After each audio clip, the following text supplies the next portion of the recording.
Application of first law of thermodynamics. हम first law of thermodynamics वो है क्या, D Q is equal to D U plus D W. इस equation के ऊपर कुछ डिफरेंट टाइप ऑफ प्रोसेसेस का असर देखेंगे। टेक्निकली क्या फ़र्क पड़ता है इस इक्वेशन पे अगर हम ये सारी कंडीशन लगाए। सबसे पहली कंडीशन जो हमने लगानी है वो आइसोथर्मल प्रोसेस, और हमें पता है कि आइसोथर्मल प्रोसेस वो प्रोसेस है जिसके अंदर टेम्परेचर जो है वो क्या होता है, कांस्टेंट होता है। जब टेम्परेचर कांस्टेंट होता है किसी भी सिस्टम का, तो किसी भी तरह की change in internal energy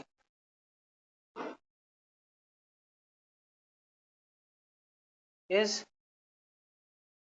not there. ठीक है, किसी भी तरह का चेंज इन इंटरनल एनर्जी नहीं है, मतलब डेल्टा यू और D U is equals to zero.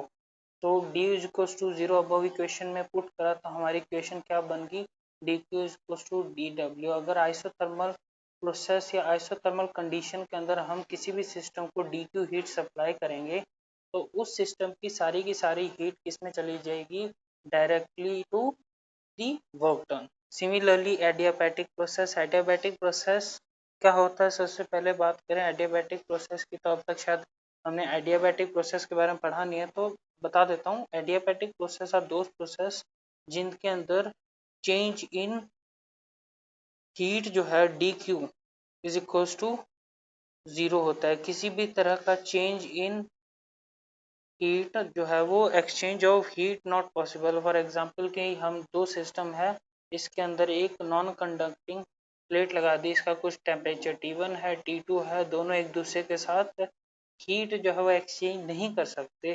तो इस तरह का कुछ सिस्टम हो गया, वो क्या है, D Q is equals to zero. तो D Q is equals to zero हुआ तो ऊपर अबव इक्वेशन में हमने D Q is equal to zero डाला, हमारे पास इक्वेशन मिला D D W D D U is equals to minus का डी डब्ल्यू। क्या मतलब हुआ, अगर हम किसी सिस्टम के ऊपर वर्क डन करेंगे, for example D W is equals to minus D U,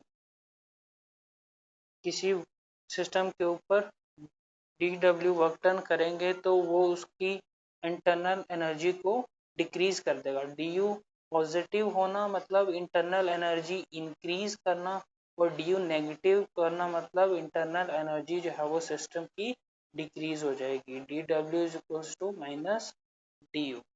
next हम बात करें, नेक्स्ट है आइसोकोरिक प्रोसेस। आइसोकोरिक प्रोसेस वो प्रोसेस होता है जिसके अंदर वॉल्यूम जो है वो कांस्टेंट होता है, या हम कह सकते हैं dV is equals to zero. दोनों ही सिनेरियो एक ही चीज़ को रिप्रेजेंट करते हैं। तो हमें पता है that dW is equals to P dV and dV is equals to zero, तो dW is equals to zero. तो dW की वैल्यू इस इक्वेशन में हमने जब पुट करी तो हमारा जो इक्वेशन बना वो है dQ is equals to du। मतलब क्या हुआ, जब हमने किसी भी सिस्टम को हीट प्रोवाइड करा तो उसकी सारी की सारी हीट जो है वो उसकी change in internal positive change in internal energy के अंदर चला गया। मतलब अगर हमने हीट दी है उस सिस्टम को तो उसकी इंटरनल एनर्जी इंक्रीज हो जाएगी। अगर हमने डी क्यू नेगेटिव यानी हीट एक्सट्रैक्ट करी है तो उसका जो डी यू होगा या उसकी इंटरनल एनर्जी है वो डिक्रीज हो जाएगी। नेक्स्ट प्रोसेस की बात करें तो next is cyclic process. Cyclic process आपको याद होगा मैंने बताया था कि एक सिस्टम से दूसरे सिस्टम पे तीसरे सिस्टम और फिर फोर्थ सिस्टम से वापस इनिशियल सिस्टम में जब हम घूम घाम के उसी सिस्टम में वापस आ गए तो वो क्या है, एक साइक्लिक प्रोसेस होता है। और साइक्लिक प्रोसेस के अंदर D U is equals to zero होता है, change in internal energy is. तो बात आई कि change in internal energy zero क्यों होता है, तो ध्यान से देखें कि एक सिस्टम है, ये कुछ टेम्परेचर T1 पे है, मान लो ये टेम्परेचर T2 पे आया, फिर T3 पे गया, फिर T4 पे गया, और फाइनल टेम्परेचर जो है वो वापस उस सिस्टम का क्या हुआ, जो फाइनल टेम्परेचर वापस T1 आया। तो इनिशियल और फाइनल पोजीशन सेम है और दोनों का टेम्परेचर भी सेम है। तो देखा जाए तो टेम्परेचर जो है वो क्या रहा इस प्रोसेस के अंदर, यहाँ से लेके यहाँ तक का जो प्रोसेस है इसके अंदर टेम्परेचर कांस्टेंट रहा, यानी dt is equal to zero. और जब टेम्परेचर कांस्टेंट होता है तो हमें पता है, हमने पहले देखा था कि इंटरनल एनर्जी जो है वो du जो है वो change in internal energy zero होता है।